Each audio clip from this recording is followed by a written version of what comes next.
was his safe place until he made me feel unsafe. Chapter 1. The Way We Began. My name is Isabel Hart, and I'm a 38-year-old therapist. I used to believe I understood people, that being trained in emotions made me immune to certain kinds of heartbreak. I met Ethan when I was 24. He was 26, a civil engineer, brilliant in a quiet, humble way. We met in a bookstore. He reached for the same copy of The Road by Cormac McCarthy, and we joked that fate was romanticizing our lives. I married him 2 years later. We were married for 12 years. We were fine. That's the word that should have warned me. Fine, stable, predictable, and slowly hollow. Chapter 2. The Distance. It began gradually, like the way autumn sneaks up on trees. Ethan started working later. Business trips he didn't used to have. His texts got shorter.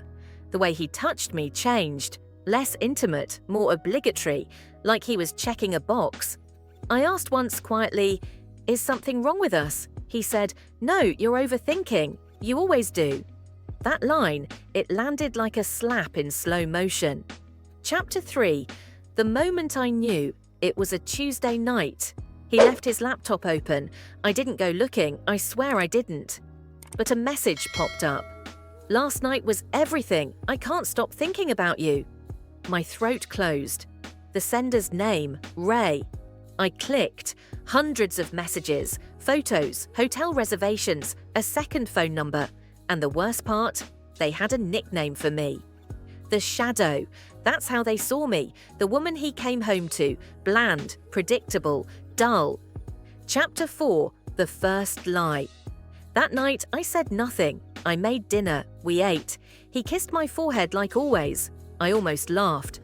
At 2 a.m., I sat on the bathroom floor and whispered to myself, "Don't break yet. Not yet." The next morning, I confronted him. He denied it. Even with the messages, even with the screenshots. He said, "She's a friend. We got carried away. It's not serious." Then he added, "You've been distant too," as if I had handed him the matches he used to burn us down. Chapter 5. The Breakdown. 3 weeks. That's how long I stayed. 3 weeks of pretending, of watching him text her in the bathroom, of hearing him whisper someone else's name in his sleep. One night, I screamed. Threw a glass against the wall. He just stared at me like I was a stranger. "You're losing it," he said. "No," I replied. "I lost you. You were just too much of a coward to tell me." Chapter 6. Therapy alone. Yes, I'm a therapist, but this kind of grief, it guts you differently.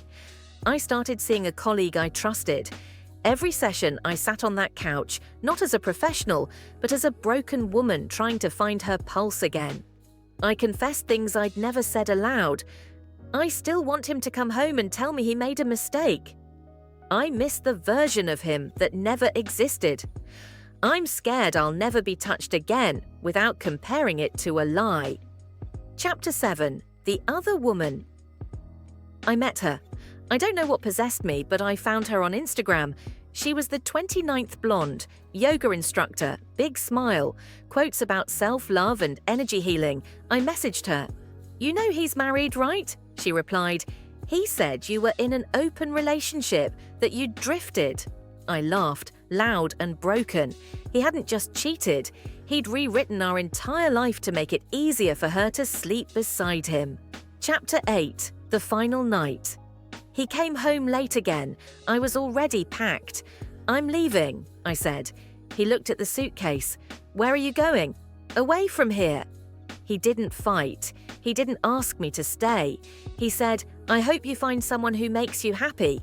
And just like that, 12 years dissolved into a sentence. Chapter 9. The Aftermath.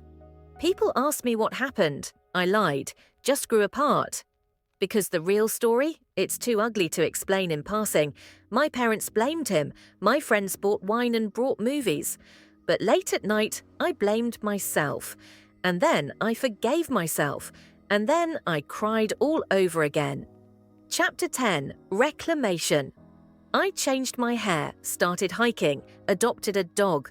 I began writing again, not reports, but real things. Poems, letters I never sent, journals soaked in rage and softness. One entry just said, "You survived a man who stopped seeing you." That felt worth writing down. Chapter 11. Closure isn't always kind. 6 months later, I saw Ethan in a grocery store. He looked older, tired, alone. He nodded. I nodded back. And that was it. No apology, no rekindling, no dramatic ending. Just the quiet knowing that some people don't get to come back. Chapter 12. Someone new. His name is Michael. We met at a bookstore just like Ethan and I had. But this time, I didn't believe in fate. I believed in choices, boundaries, healing. I told him everything on our 3rd date. He said, "You're brave. Not because you left, but because you stayed as long as you did and still chose yourself." I think I loved him in that moment. Epilogue: The Mirror. Chapter 13. New soil, same roots. Michael and I grew slowly, not like wildfire, more like moss, quiet, steady, persistent. He wasn't loud in his love. He showed it in the way he remembered my coffee order, the way he left space for my silences, the way he never touched me without first meeting my eyes. And yet, I waited for the other shoe to drop. Because when you've been betrayed once, your brain starts collecting tiny signals like a survivalist, looking for danger in kindness, waiting for the mask to slip. Chapter 14. Triggers. One night, Michael left his phone on the table and went to shower. A message buzzed. I didn't mean to look, but I did. "Don't forget to call Mum tomorrow." Just that, but my hands were already shaking. My stomach flipped like it used to. When he came back, he saw my face. "What happened?" I told him the truth. "I looked, not because I think you're lying, because I still live with ghosts." He took my hand and said, "I'm not him. But I understand why you flinched. You don't have to pretend you're okay around me." Chapter 15. When the past shows up in flesh. 2 months later, I got a message from Ray, the other woman. "I know you have no reason to answer, but I wanted to tell you I didn't know, not really, and I'm sorry." I stared at the screen for 10 minutes. I could feel my past dragging me back into the undertow. I didn't want revenge. I didn't want to be friends. But I replied, "Thank you. I needed to hear that. I wish you peace." And for the first time in over a year, I felt free. Chapter 16. The Unexpected Call.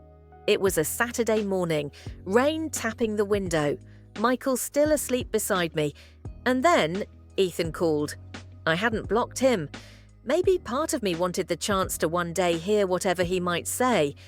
I stepped outside to answer. "Isabel," his voice. "I heard about your dad. I'm sorry." I said nothing, just waited.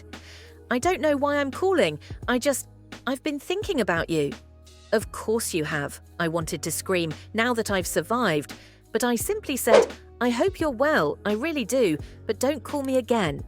And I hung up. I walked back inside. Michael was stretching, groggy-eyed. "You okay?" "Yes," I said, climbing back under the covers. "I'm okay." Chapter 17. Trust, Part 2. Michael once asked me, "If I hurt you, not like he did, but in any way, would you tell me or would you leave?" It was an honest question.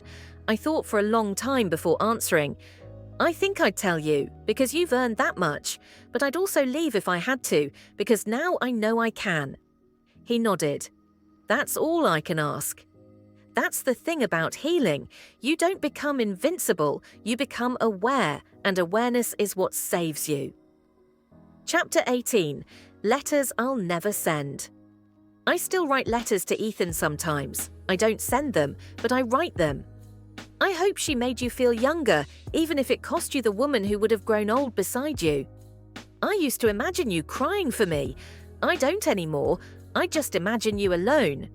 Thank you for breaking me, because now I know what it means to rebuild with honesty."